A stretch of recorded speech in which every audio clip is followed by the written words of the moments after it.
నేడు నల్లగొండలో బీఆర్ఎస్ రైతు మహాధర్నా నిర్వహించనుంది. తెలంగాణ హైకోర్టు ఆదేశాల మేరకు ఉదయం 11 గంటలకు ధర్నాను ప్రారంభించి మధ్యాహ్నం 2 గంటలకు పూర్తి చేయనుంది. నల్లగొండ గడియారం చౌరస్తా వద్ద నిర్వహించిన ధర్నాకు బీఆర్ఎస్ వర్కింగ్ ప్రెసిడెంట్ కేటీఆర్ హాజరు కానున్నారు. రైతులకు ఇచ్చిన హామీలను కాంగ్రెస్ ప్రభుత్వం అమలు చేయడం లేదని ఆరోపిస్తూ బీఆర్ఎస్ మహాధర్నాకు పిలుపునిచ్చింది. రైతు భరోసా ఎకరానికి 15,000 రూపాయలు ఇవ్వాలని డిమాండ్ చేస్తున్నారు. నల్లగొండలో రైతు ధర్నా చేయాలనుకుని బీఆర్ఎస్ ప్రయత్నం చేసినా పోలీసులు అనుమతి నిరాకరించారు. 3 సార్లు కూడా పోలీసులు అనుమతి ఇవ్వకపోవడంతో బీఆర్ఎస్ హైకోర్టుకు వెళ్లింది. ఇరుపక్షాల వాదనలు విన్న తర్వాత ఇవాళ ధర్నా నిర్వహించేందుకు హైకోర్టు అనుమతి ఇచ్చింది.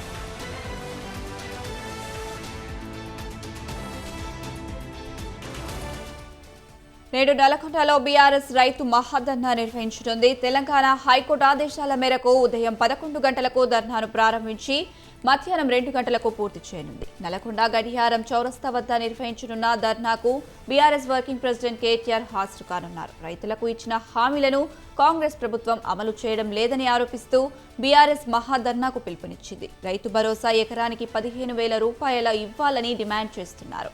నల్గొండలో రైతు ధర్నా చేయాలనుకుని బీఆర్ఎస్ ప్రయత్నం చేసినా పోలీసులు అనుమతి నిరాకరించారు. 3 సార్లు కూడా పోలీసులు అనుమతి ఇవ్వకపోవడంతో బీఆర్ఎస్ హైకోర్టుకు వెళ్లింది. ఇరుపక్షాల వాదనలు విన్న తర్వాత ఇవాళ ధర్నా నిర్వహించుకునేందుకు హైకోర్టు అనుమతి ఇచ్చింది.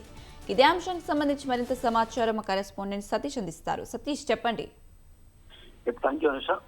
నల్గొండ పట్టణ కేంద్రంలో ట్రాక్టర్ సెంటర్ వద్ద కూడా బీఆర్ఎస్ పార్టీ గతంలో 3 సార్లు కూడా రైతు ధర్నా దీక్ష పేరుతో కూడా ధర్నా నిర్వహించడానికి అయితే ప్లాన్ చేసింది. ఈ నేపథ్యంలోనే గతంలో ఏదైతే పోలీస్ శాఖ నుంచి కూడా అనుమతి రాలేదని చెప్పి కూడా హైకోర్టుకు వెళ్ళినటువంటి సందర్భం అయితే ఉంది. అయితే ఆ నేపథ్యంలోనే ఈ ఏదైతే గతంలో ధర్నా నిర్వహించ తలపెట్టినటువంటి సందర్భంలో కూడా కొంత ఉద్రిక్త వాతావరణం కూడా నల్గొండ పట్టణంలో నెలకొంది. ఎందుకంటే ఆ ఫ్లెక్సీల విషయంలో కావచ్చు, కరోడ్ల విషయంలో కొంత రసపసరి జరిగినటువంటి పరిస్థితి ఉంది. సో ఈ నేపథ్యంలోనే ఈ రోజు జరిగేటువంటి ధర్నాకు పోలీసులు కూడా పరిశ్రమటువంటి భద్రత కావచ్చు, పరిశ్రమ భద్రత అయితే ఏర్పడినట్టుగా తెలుస్తుంది. అలాగే బీఆర్ఎస్ పార్టీకి సంబంధించినటువంటి నాయకత్వం కూడా కేటీఆర్ రానున్నటువంటి నేపథ్యంలో పూర్తిస్థాయిలో నల్గొండ పట్టణం అంతా కూడా గులాబీమయం చేసిందని చెప్పుకోవచ్చు. రైతు మహాధర్నా పేరుతో నిర్వహిస్తున్నటువంటి కార్యక్రమం మొట్టమొదటిసారిగా నల్గొండలో అధికార కాంగ్రెస్ పార్టీ పైన మొట్టమొదటిసారిగా నిరసన దీక్ష కూడా కేటీఆర్ చేస్తున్నటువంటి పరిస్థితి నేపథ్యంలో కూడా పూర్తిస్థాయిలో జిల్లాకు సంబంధించినటువంటి మాజీ ఎమ్మెల్యేలు కూడా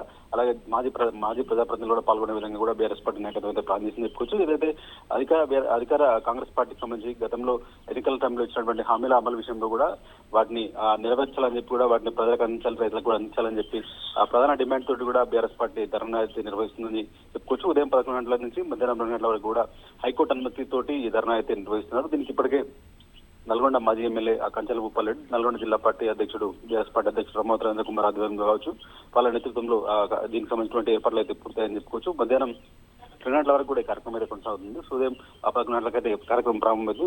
ఉదయం 12 గంటల మధ్యాహ్నం 12 గంటల వరకు అయితే కేటీఆర్ అయితే సభస్థలికి ధర్నా ప్రాంగణానికి అయితే రానున్నట్టు కూడా అధికార బీఆర్ఎస్ పార్టీ లెక్కలు చెప్తున్నటువంటి పరిస్థితి. వరాలు కూడా ధర్నాలో కేటీఆర్ ఎట్లా అంటే కేటీఆర్ ఏం మాట్లాడుతున్న దానిపైన కొంత ఆసక్తి అయితే ఉందని చెప్పుకోవచ్చు.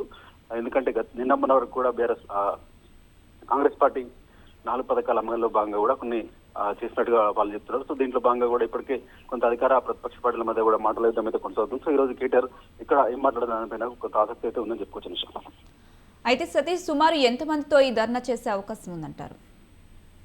సో పెద్ద ఎత్తున రైతులు తరలి వస్తారని చెప్పి కూడా బీఆర్ఎస్ పార్టీ నాయకులు చెప్తున్నారు. సో చుట్టుపక్కల ఉన్నటువంటి ప్రాంతాల ప్రజలు కావచ్చు, జిల్లా వ్యాప్తంగా ఉన్నటువంటి మాజీ ప్రజాప్రతినిధులు, బీఆర్ఎస్ పార్టీ నాయకులు, కార్యకర్తలతో పాటు ప్రజలు కూడా రైతులు పెద్ద ఎత్తున ఇక్కడ తరలి వస్తారని చెప్పి కూడా అయితే నల్గొండ క్లాక్ టవర్స్ వద్ద ఏర్పాటు చేసినటువంటి దీక్ష ప్రాంగణానికి వస్తారని చెప్పి కూడా బీఆర్ఎస్ పార్టీ నాయకులు అయితే ఆశాభావం వ్యక్తం చేస్తున్నారు. సో వాళ్ళు చాలా వేల సంఖ్యలో, వందల సంఖ్యలో కూడా వస్తారని చెప్పి కూడా వాళ్ళైతే అంచనా అయితే వ్యక్తం చేస్తున్నటువంటి పరిస్థితి. సో ఈ నేపథ్యంలోనే దీనికి సంబంధించిన ఏర్పాట్లు కూడా పూర్తి స్థాయిలో చేసినట్టుగా కనిపిస్తా ఉంది. ఇక్కడ ఎవరికి ఇబ్బందులు లేకుండా కూడా ఏదైతే ధర్నాకు సంబంధించినటువంటి, నిరసనకు సంబంధించినటువంటి కార్యక్రమం అయితే ప్రశాంతంగా జరిగే విధంగా ఏర్పాటు చేసుకున్నట్టు కూడా చెప్తున్నారు. సో దీనికి పోలీసులు ఎట్లాంటి ఆటంకం కలిగించొద్దని చెప్పి కూడా ఇప్పటికే వాళ్ళకు కూడా విజ్ఞప్తి చేస్తున్నట్టుగా తెలుస్తుంది. సో ఓవరాల్ గా కూడా ఈ ప్రోగ్రామ్ కి ఏదైతే కేటీఆర్ ధర్నా సంబంధించి, దీక్షకు సంబంధించినటువంటి ప్రోగ్రామ్ సజావుగా సాఫీగా జరిగేందుకైతే అటు బీఆర్ఎస్ పార్టీ జిల్లా నాయకత్వం కావచ్చు, అలాగే పోలీసులు కూడా దీనికి ఏర్పాట్లు అయితే చేసినట్టుగా తెలుస్తుంది. అనుష.